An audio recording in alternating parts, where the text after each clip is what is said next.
Since the boss is here, Toby, why don't we see the nitty-gritty of what they're doing back here?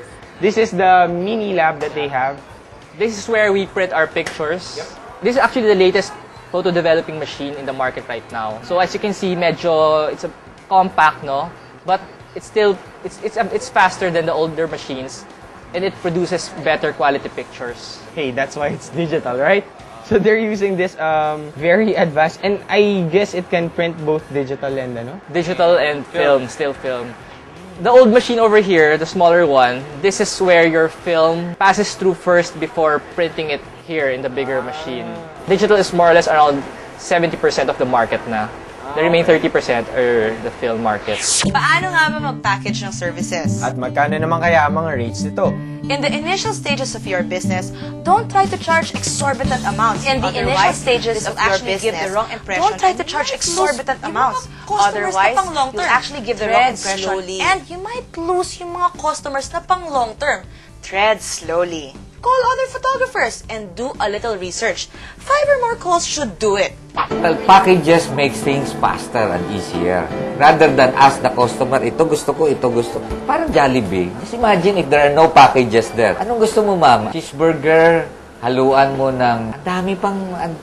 Ano ba pwede pang i-combination dito? Yung mga ganun ba?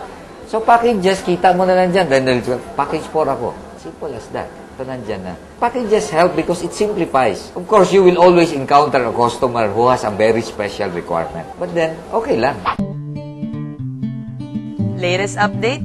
Uy, latest update! Wow, that I got to see. Kaya guys, kayo rin, if you want to know more about the business startup ni Chal at ng kanyang mga friends, yan ang ipapakita namin sa susunod.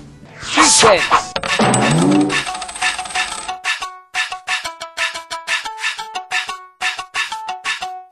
Siyempre, side view, ganun.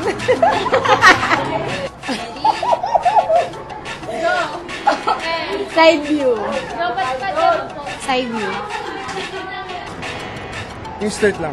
Ang hirap sabihin pero sabi nila sa side So palagay ko kung sino nakafocus doon sa camera, makikita nila na nasa side siguro, hindi sa harap Yung nakaharap ka? Kaya naman. Side view. Parang ganito lang. Patagilid. One, two, three.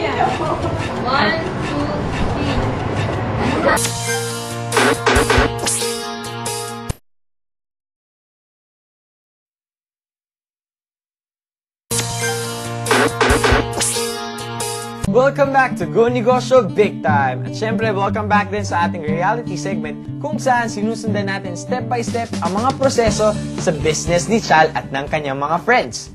Teka, ano na nga ba ang mga pangyayari since last week? Dito na kami ngayon sa Miss Carmen's Dress Shop. Okay, and I'm with Jamie. And a few days ago, binigay na namin yung mga samples namin. We asked them to gawin yung mga clothes. So, parang ngayon, trial and error period na namin. Hi, Miss Carmen. Hello, Manang. Yung picture po na sa inyo.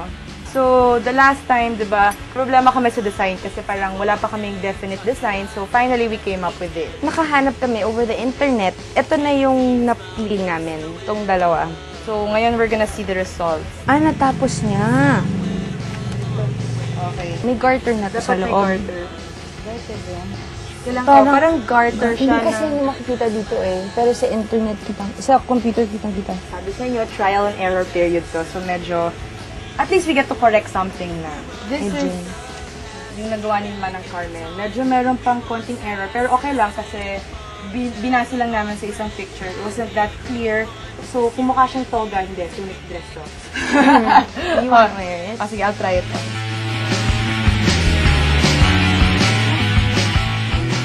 Mainit, no? Actually, It is. Ay, may line ba siya dito, James? Pakicture. Wala. Ang tali yun. Tapos yung pagkabata. It's not as bad as we But then this expected. one, may tahi. Okay. Natalagyan na ng tahi Pinpoint mo doon. to. Okay. First off, Manang, itong sa sleeves, medyo mahiksi siya, so dapat hanggang dito. Mga hanggang dito. Plus 2 Ito, inches. nandito. Mga hanggang dyan. plus 2 inches. Hindi ba masikip lang? Hindi. Tama lang siya. Kasi lumuwag siya kanina, nakaganon lang tayo. Tapos ito Manang, parang bumubuka kasi open to, wala talaga isusuot sa loob eh. So, wala medyo dapat isusuot sa loob. bumubuka siya doon. Ito yung sa taas. Galing. So, pwede ka na pala. Hindi mo ba alam? Dati nag-ano ko, cross stitch. Actually, Here. dapat longer to, James. Or no, tama na yun. Tama na yung length. Okay na. Okay, tama na yung length. Talagang ganito. Kasi first time namin tinatry talaga kay Manang. Right now, nasa ano na kami, dito na, sa Mananahe. Nag-source kami ng tela last week, tapos dinala namin yung mga tela here, and then binigyan namin sila ng deadline. Sinabi ko nga Wednesday, yun na, Wednesday. So, nagawa naman nila. Nandun kami sa alterations, tapos so far, okay naman yung tahi nila. May mga konting, mga minimum alterations na lang. Kailangan kasi ano to eh, adjustable. Manang, alam niyo yung parang ganito? Ganun din siya dito eh, Yung mas garter, makapal right? lang. Garter dapat yun nandito. Magkabilang Yung dito. naggaganong-ganon, smocking din siya sa waist. Ganito, makita. Lagyan naman ganito. Ayun o, parang may linya dito, tsaka may linya doon. So parang Ganun yun eh, yung ganun-ganon dito.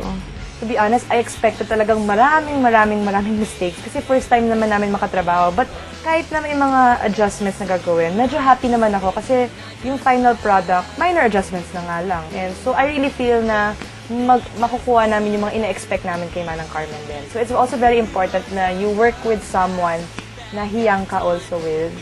Kita niyo na rin yung garter para kahit maliit yung size na a-adjust. Yung changes sa habaan yung sleeves, tapos yung garter dito. Eto James, yung pagka-balloon. Medyo maluwag, nalalakayan ka. Mas straight pa. Cut pa konti. O yun, so, like what Manang Carmen said, medyo matigas yung tela na ginamit namin. Pwede namin ipabawas dito. 1/2 ba? Medyo inarrow pa ng konti. Manang ito hindi pantay yung pagkakain ito. Tabingi. Tapos dito makapal, ito mas manipis. Okay, yung sa dress na tunic, first is the sleeves. It's too short, diba?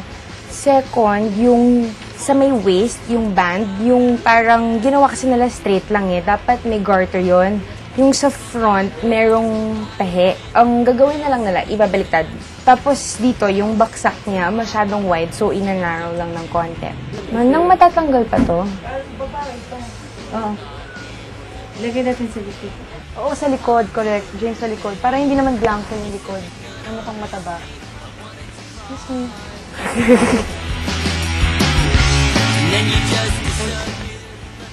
Okay.